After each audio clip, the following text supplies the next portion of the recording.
बिस्मिल्लाहिर्रहमानिर्रहीम। इसमें मोहम्मद इरफान अफजल और आप देख रहे हैं यूनिवर्सल वीज़ा गाइडेंस। तो जिन दोस्तों ने इस चैनल को सब्सक्राइब नहीं किया उनसे रिक्वेस्ट है इस चैनल को लाइक करें, सब्सक्राइब करें, शेयर करें ताकि हमारी कम्युनिटी में इजाफा हो और आप तक तमाम मालूमात बर वक्त पहुँच सकें।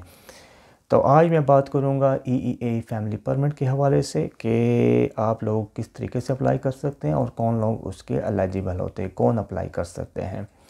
तो EU फैमिली परमिट पहले तो एक ही होता था, लेकिन अब इसकी 2 डिफरेंट काइंड्स हो गई हैं। पहली जो काइंड है वो है EU settlement scheme family permit और जो सेकंड है वो है EEA फैमिली परमिट।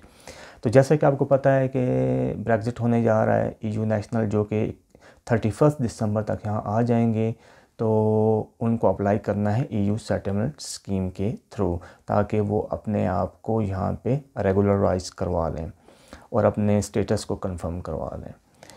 इसके अलावा जैसे ही वो अपने स्टेटस को कंफर्म करवाते हैं तो वो एलिजिबल हो जाते हैं कि अगर उनके कोई नॉन EU फैमिली मेम्बर रह रहे हैं दूसरी कंट्रीज़ में तो वो उनके लिए वीज़ा अप्लाई करें EU settlement scheme family permit के थ्रू।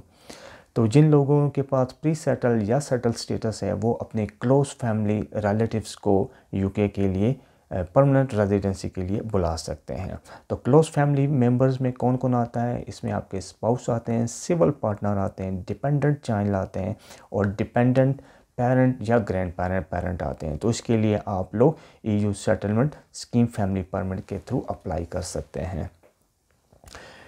तो मैं तो आपको कहूँगा तो as soon as possible apply करें क्योंकि अभी फ्लेक्सिबिलिटी है, लेकिन जैसे ये ब्रेग्जिट हो जाएगा तो फिर आपके ऊपर ये लॉज एप्लीकेबल नहीं होंगे, तो फिर आपके ऊपर UK के लॉ एप्लीकेबल हो जाएंगे, UK फैमिली लॉज के, जो कि बहुत ज़्यादा टफ़ हैं। अभी आपको इतना ज़्यादा रिक्वायरमेंट नहीं दिखानी पड़ती, लाइक फाइनेंशियल या उसके अलावा कोई एकोमोडेशन नहीं प्रूव करनी पड़ती, लेकिन जैसे ही UK लॉ आ जाते हैं तो उसमें आपके ऊपर फाइनेंशियल प्लस एकोमोडेशन को प्रूव करना होता है। EEA फैमिली परमिट कौन अप्लाई कर सकता है? EEA फैमिली परमिट आप अप्लाई कर सकते हैं अगर तो आप EU नेशनल हैं, आप UK में रह रहे हैं और आप चाहते हैं कि आपके कोई जो क्लोज़ रिलेटिव हैं और एक्सटेंडेड फैमिली मेम्बर हैं, अगर वो पाकिस्तान, इंडिया या किसी भी नॉन EU कंट्री में रहते हैं, उनके लिए आप अप्लाई कर सकते हैं।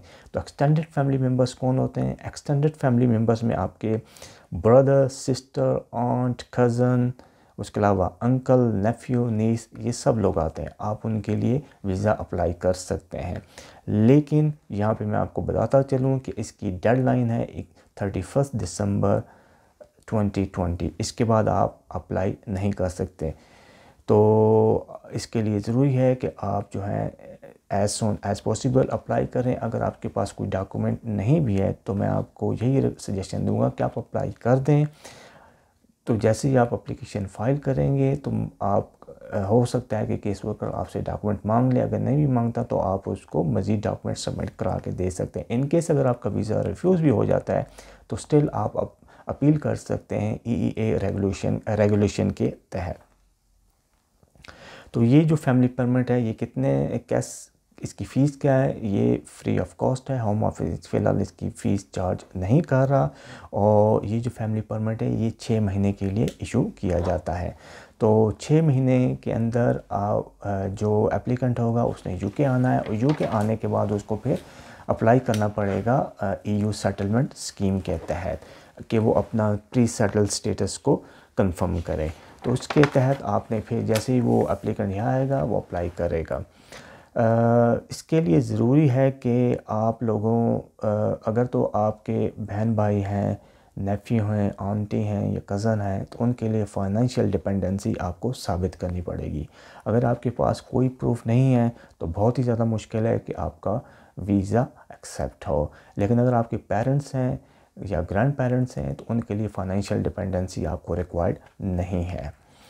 EU फैमिली परमिट बाकी तरीक़ों से भी अप्लाई किया जा सकता है। लेट्स से अगर तो आपके पास डेरिवेटिव राइट ऑफ रेजिडेंस है, मीन अगर आप प्राइमरी कह रहे हैं, अगर EU नेशनल को बच्चा है उसके आप प्राइमरी कह रहे हैं, अगर आप प्राइमरी कह रहे हैं ब्रिटिश स्टाइल के, अगर आप प्राइमरी कह रहे हैं किसी EEA डिपेंडेंट एडल्ट के, और EEA वर्कर है, अगर उसका कोई बच्चा है यहाँ पे पढ़ रहा है, वो स्टूडेंट है, तो आप इस डेरिवेटिव राइट ऑफ रेजिडेंस के थ्रू भी अप्लाई कर सकते हैं।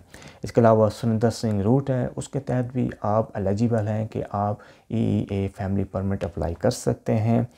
द नेक्स्ट कैटेगरी है वो रिटेन राइट ऑफ रेजिडेंस। अगर आपके पास रिटेन राइट ऑफ रेजिडेंस था, आप पहले आप यूके में रहते थे, आपका रिलेशनशिप था, आपकी शादी थी EEA नेशनल के साथ, लेकिन आप चले गए, 3 साल के बाद आपकी शादी ख़त्म हो गई, डाइवोर्स हो गई, तो फिर आपने यूके छोड़ दिया। अब आप नॉन EU में हैं, तो अब वहाँ से दोबारा से आप इस कैटेगरी के थ्रू आ सकते हैं। उसका ये है कि आपके पास जो है ना, अगर आपका कोई बच्चा भी है उसके तहत भी आप आ सकते हैं। अगर तो आपका जो स्पाउस था उसकी डेथ हो गई थी 1 साल के बाद ही शादी के, तो फिर भी आप आ सकते हैं। इसके अलावा डिफरेंट कैटेगरीज़ हैं, उसके तहत भी आप अप्लाई कर सकते हैं। लेकिन EEA फैमिली परमिट अप्लाई करने का जो प्रोसेस है बहुत ही इजी है। आप लोगों ने ऑनलाइन एप्लीकेशन फॉर्म फिल करना है और विदाउट एनी फ़ी आपने अप्लाई करना है।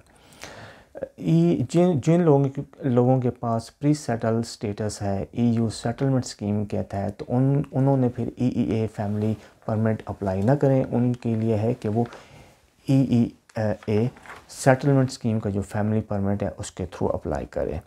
अगर तो कोई भी आ जाता है EEA फैमिली परमिट के थ्रू यूके में अप्रैल तक, तो फिर उसके पास 90 डेज़ का टाइम होगा कि वो EU सेटलमेंट स्कीम के तहत दोबारा से अप्लाई करेगा। नॉर्मली अभी यह है कि आपके पास 6 महीने का टाइम होता है। आप आ जाते हैं तो 6 महीने के अंदर आपने इस EE फैमिली परमिट को परमानेंट रेजिडेंस में कन्वर्ट करवाना होता है या रेजिडेंस कार्ड में कन्वर्ट करवाना है। लेकिन अप्रैल के बाद आपके पास ये टाइम कम होके 30 डेज़ का हो जाएगा।